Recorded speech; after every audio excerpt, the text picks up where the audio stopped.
reality is that you and I were made to enjoy the same kind of life as the Son of the Creator of the universe. We weren't made to live the little pokey, petty, self-centered lives that many of us drift into. We were made to be actual willing containers or cohabitants with God's own Son in our personalities. When we refuse that, we become uncontrollable, egotistic dictators who want what we want, even if it destroys others' freedom and happiness. This explains why we destroy our marriages, kill each other, make life hard for one another, grab whatever we want when we want it, and generally turn ourselves into antisocial morons. But our Maker has not been caught out by this. He knew what he had made, and he foreknew what we would do with our free wills. This is why he made us in his own Son, so that we would continue to exist despite our contempt for him. He himself resolved to bear in himself and his Son our hostile attitude and pride, while we continued to exist in the mess we made of his world. This was not to punish us, as we have punished him, but so that we would see and experience what life without him is like. That's why this world is so chaotic. He made it good.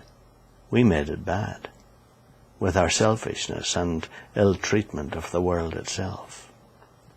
So the present earth gives us a clear picture of what life on our own would be, while life lived by our Maker's Son in us is the reality that exists in eternity. In the timeless, spaceless world of infinity that modern physics is beginning to point to.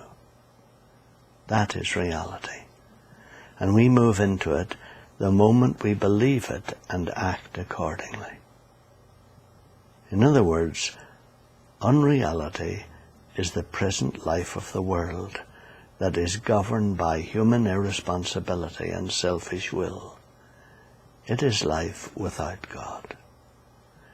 Reality is the life in his Son that God made us for. And this life really does exist in the present moment of eternity.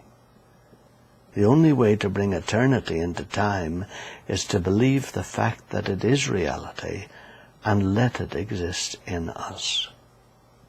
Only then is the life of the Creator's Son experienced by you and me.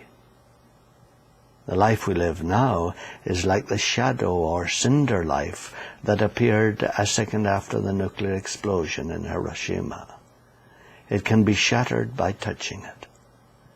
Which is why Paul wrote in Romans 6:11, "Consider yourselves dead to sin, life without God, and alive to God in Christ Jesus." And in Colossians 3:3, "For you have died, and your life is hid with Christ in God." There are two versions of you, so that you can choose which you want. Your present life is the one you live yourself, and the one our Creator permits for us so that we see that option plainly.